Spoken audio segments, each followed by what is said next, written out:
गोजोन फुंबिलि दिनै 6 मार्च 2023 आं सिबिरानि ब्रह्म नोंथांमोनखौ SBBodo News चेनेलाव बयखौबो बरायबाय। नोंथाङा जुदि चेनेलाव गोदानबा सानफ्रामबो सानसेयारि खौरांखौ मोननो थाखाय SBBodo News चेनेलखौ साबस्क्राइब खालामनानै लानो हागोन। लोगोसे बेल आइकनखौबो क्लिक खालामनो हागोन जाहाथे खौरां फोसावनाय लोगो लोगोनो नोंथांनाव खौराङा गिबिसिन सौहैयो।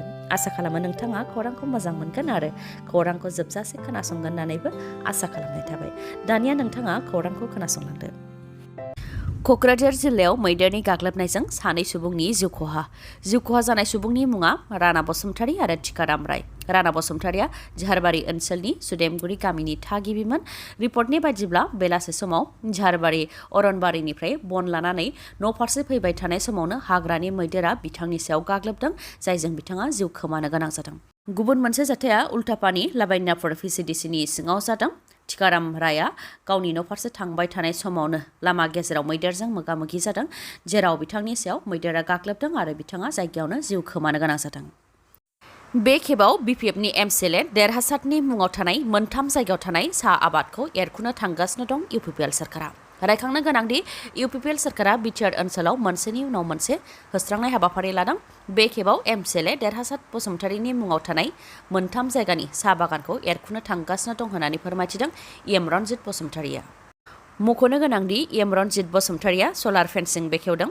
मैदेर आरो मानसिनि गेजेराव जानाय दावहाखौ होबथानो थाखाय अदालगुरि जिल्लानि 1 नं उत्तर दिमाकुसि बगरितालाव 3 किल'मिटार जानथायनि सलार फेन्सिं बेखेवदों रन्जित बसुमतारीया। बे हाबाफारिनि गेजेरजों बिथाङा फोरमायथिदों दि आसामाव मोनसे आयेन बानायदों जेराव प्रप'ज्ड रिजार्भ फरेस्टआव रावबो हा लानो हाया, न' लुनो हाया आरो हाग्रा एवस्रांनो मोना। नाथाय बेबायदि ओनसोलफोराव जोंनि गोबां सुबुंफोर प्रमिला बायदि देरहासात आरो हाग्रामा महिलारिनि हिन्जाव बिथांमोनहा हाग्रा एवस्रांनानै बायदिसिना बिफां-लाइफां गायनानै बायदिसिना मावगासिनो दं होननानै फोरमायथिदों बिथाङा। देरहासातनि मुङावबो मोनथाम जायगायाव प्रप'ज्ड रिजार्भ फरेस्टआव साहा आबाद दङ, बेखौ एरखुनो थांगासिनो दं होननानै फोरमायथिदों रन्जित बसुमतारी बिथाङा। नाथाय जायफोरा प्रप'ज्ड रिजार्भ फरेस्टआव गोलाव समनिफ्रायनो रायजो जाबोदों बिथांमोननो गोदान आयेननि गेजेरजों हा होनाय जागोन। लोगोसे जायफोर हाया हाग्रा एवस्रांजायाखै बेफोर हाखौ रैखाथि लाखिनो थाखायबो आसाम सोरखारा फोसावदों होननानै फोरमायथियो। लोगोसे फोरमायथिबावदों दि UPPL आरो BJP सोरखारा गोदानै हा एवस्रांनायनि सायाव कमप्रमाइज खालामनाय नङा। मन्दिर मस्जिद गिर्जाखौ दाहाल बानायनानै हाग्रा ओनसोलाव रायजो जानायनि थांखि दंब्ला बेखौ मानिया आरो जायखिजाया मन्दिर मस्जिद आरो गिर्जाखौ गिनानै जोंनि हाखौ रैखाथि होनायनिफ्राय गोजानाव थानाय नङा होननानैबो बुंथियो रन्जित बसुमतारी बिथाङा। आरो जोंनि चिफ सारा जेरै जोबोद एनार्जेटिक, यां, डायनामिक, जोंनि खामानियाबो बेबायदिनो आरो जों जेरै बुंगोन बेबायदिनो मावगोन होननानैबो बुंथियो रन्जित बसुमतारी बिथाङा। SSB हान्जानि गोख्रों संदाननायाव चिरां जिल्लानिफ्राय गोबां बिबांनि मोसा बिगुर आरो मोसानि अंगफोर बोखांनो हादों।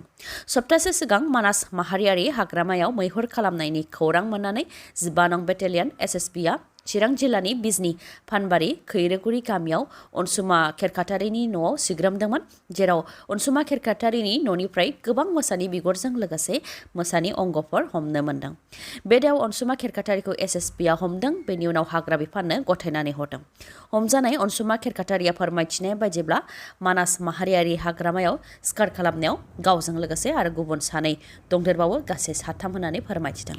मोसानि बिगुर आरो अंगफोरखौ फाननानै रां मोनो, बेनि थाखायनो बेफोरखौ न'आव लाखिदों होननानै फोरमायथिदों अनसुमा खेरखातारिया। तामिलनाडुआव नोंथांनि न'खरनियाबो सोरबाफोर दंहैयो नामा? दंहैयोबा सांग्रां जानाया गाहाम। तामिलनाडुआव खेबसेयैनो 9 सुबुंखौ फासि होनानै बुथारनायनि अजद होदों तामिलनाडुनिफ्राय आसामाव फैनाय लेबारफोरा। जायनाखि तामिलनाडुआव हिन्दी राव रायज्लायग्रा सा भारतनि खामानि मावनो थाहैनाय सुबुंफोरनि सायाव गाग्लोबनाय जायाखै होननानै तामिलनाडु पुलिसआ फोरमायथिदों। नाथाय तामिलनाडु पुलिसआ बुंनाय रावा नंखाय होननानै दाबि खालामदों आसामनि सानै सुबुङा। आसामनि मयराबारिनि तामिलनाडुआव खामानि मावनो थाहैनाय सानै खामानि मावग्राया दा आसाम फारसे फैफिनबाय आरो खुनुरुखुम जिउ रैखा मोन्दों होननानै फोरमायथिदों बिथांमोनहा फोरमायथिदों दि तामिलनाडुआव सा भारतनिफ्राय थाहैनाय खामानि मावग्राफोरनि सायाव गाग्लोबनाय जाथाया सैथो आरो खेबसेयैनो 9खौ बुथारनानै फासि होदों होननानै दाबि खालामदों। मोननै खथायाव थानाय 10 मादाव 9खौ बुथारदों, गुबुन सासे खामानियाव थांदोंमोन होननानै फोरमायथिदों बिथांमोनहा। आरो बेबायदिनो सा भारतनिखौ जेरावनो मोनो बेयावनो बुयो, पुलिसनि सेरावबो बुयो। सानाव खामानि मावहैनानै हराव खारनानै थानो गोनां जायो, बेग मबाइल बायदि बायदिखौबो सेख'दों होननानै फोरमायथिदों बिथांमोना। बेनि अनगायैबो तामिलनाडुआव जानाय बेफोर जाथायनि सायाव तामिलनाडु पुलिसाबो जेबो बुंनो हाया मानोना पुलिसनि सायावबो बिथांमोनहा गाग्लोबनो नागिरो होननानै फोरमायथिदों। बेफोर जाथाया गिबियाव बबेनिफ्राय जागायजेननाय बेनि सायाव फोरमायथिनाय बायदिब्ला गिबियाव बिहारनिफ्राय थाहैनाय खामानि मावग्राया तामिलनाडुनि सुबुंनि सायाव गाग्लोबदोंमोन। बेनि उनावनो दावरावआ बांलांदों। आसाम, बिहार आरो कलकातानि मानसिफ्रा फैनानै खामानि मावफैनायनि थाखाय ओनसोलनि सुबुंफ्रा खामानि मोना आरो मुवा बेसादनि बेसेना बांदों बायदि बायदिनि सायाव अजद होनानै दा सा भारतनि सुबुंफोरनि सायाव गाग्लोबनाया जादों होननानै फोरमायथिदों बिथांमोनहा।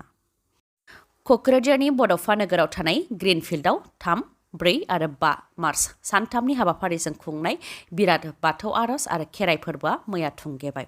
सुबुं समाजनि गेजेराव जाहाथे गोजोन फैयो आरो खौसेथि फैयो बेखौ बिथा खालामनानै सानथामनि हाबाफारिजों बिराद बाथौ आर'ज आरो खेराइ फोरबोखौ खुंनाय जादोंमोन।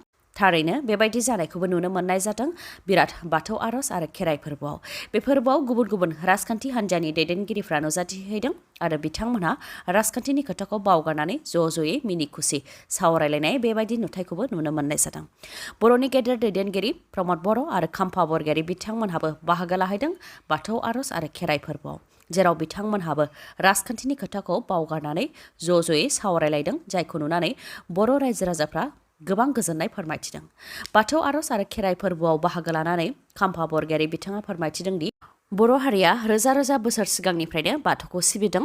हिरिम्बा, घट'कच, बान राजा, जोंनि राजा दैमालु गासैबो राजाफोरानो बाथौ धोरोमनि नेमखान्थिनि गेजेरजों इसोरखौ सिबिदों आरो इसोरानो बर'फोरखौ बाथौनि आदब खायदानि गेजेरजों इसोरखौ फुजिनो फोरोंलांदों। रामायण महाभारतनिफ्रायनो लानानै दिनैसिमबो बाथौनि नेमखान्थिनि गेजेरजों बर'फोरा इसोरखौ सिबिदों। नाथाय गोबां फोसाबनांगौनि गोनांथि दं, लिरनाय गैयिनि थाखाय गोबां बावलांबाय होननानै फोरमायथिदों खाम्फा बरगयारीया। बेनिखायनो दा सम सफैबाय जोंनि बर'नि मेलेमजिबि आरो रोंगौथि गोनांफोरा बाथौ धोरोमखौ जाहाथे गुबुन धोरोमफोर बायदि इसोरनि फारसे जाहाथे गोरलैनो बुजिनो हानाय बायदि स्क्रिप्ट एबा मेसेजनि गोनांथि दं होननानैबो बुंथियो खाम्फा बरगयारीया। मसलपुराव आं बिपिएफ बुंनानै लाग्रा सासेबो बिपिएफनि सुबुं गैया आरो जों गोबां सुबुंफोरनो साख्रि होगासिनो दं। बे दाबिखौ खालामदों एम राकेश ब्रह्मआ, जाय समाव मसलपुराव बिपिएफ दोला रोजा रोजा सुबुंफोरखौ लानानै सुबुं गौमा खुंदों। बे समाव एम राकेश ब्रह्मनि फिनजाथाय। एम राकेश ब्रह्मआ मसलपुराव जयनिं हाबाफारि खुंदों, जेराव 3,000नि गोबां सुबुंफोरा इउपिपिएलआव हाबफैदों होननानै दाबि खालामदों एम राकेश ब्रह्मआ।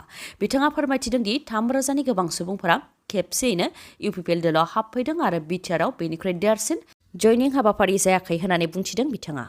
3,000नि मादाव जिएसपि आरो बिपिएफ दोलोनिफ्राय हाबफैदों, जाय जोबोद गोजोनथाव आरो मसलपुरनि रायजो राजाफ्रा जयैनो मोनसे दोलोआवनो हाबफैजोब्बाय होननानै बुंथिदों आरो प्रमद बर'आ गोदान समाज दानायनि जि थांखि लादों बेनि सायाव रायजो राजाफ्रा फोथायनाय लादों होननानैबो फोरमायथियो।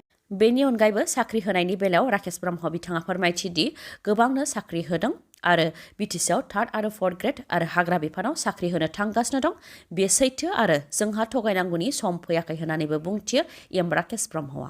नाथाय सोलायनायनि स्ल'गान होनानै सोरखाराव फैनाय इउपिपिएल सोरखाराव जेबो सोलायनाय नुवाखै होननानै रायजो राजाफ्रा बुंथिनो नाजानायनि सायावबो एम राकेश ब्रह्मआ फिननाय होयोदि खासिनि जायगायाव आलारि सोरां, गियान सोरां बिथांखि होदों आरो खुन्दुंनि जायगायाव अमानि मिशन होदों।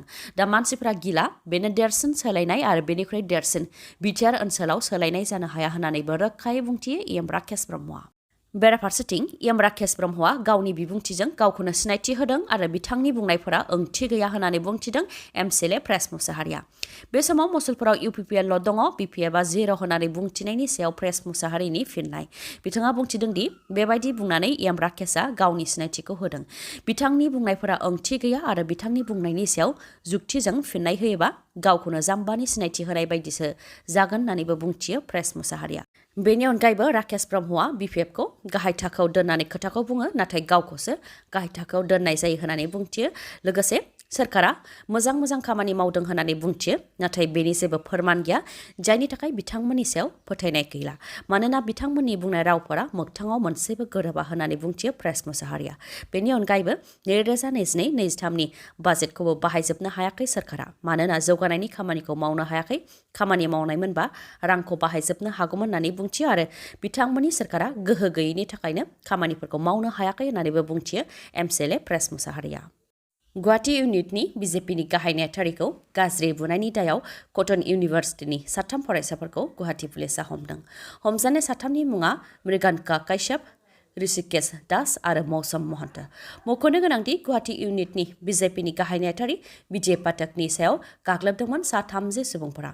लहा, लावथि बायदि बायदिजों गाग्लोबदोंमोन, जायनि जाहोनाव बिथांखौ GMCHआव थिसननो गोनां जादोंमोन आरो बुनायजों बिथाङा मोननै जिसे सिलाइ खालामजानो गोनां जादोंमोन। जाथायखौ लानानै फानबारि थानायाव एफआइआर होनाय जादोंमोन। बेनि सायावनो बिथा खालामनानै कटन इउनिभार्सिटिनि 3 फरायसाफोरखौ गुवाहाटी पुलिसा हमबाय।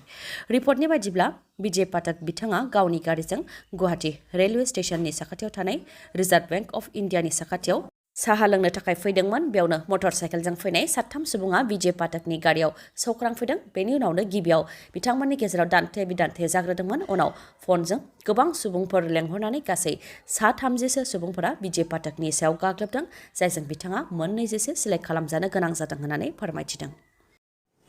दिनैनि भिडिअ'आ एसेनोसै। गाबोन आरो गोदान भिडिअ'जों लोगो मोनफिनबावगोन। नोंथाङा दासिमबो आंनि चेनेलखौ साबस्क्राइब खालामाखैबा अन्नानै साबस्क्राइब खालामदो, लोगोसे लाइक, कमेन्ट आरो शेयार खालामनो दाबाव। गोजोन्थों।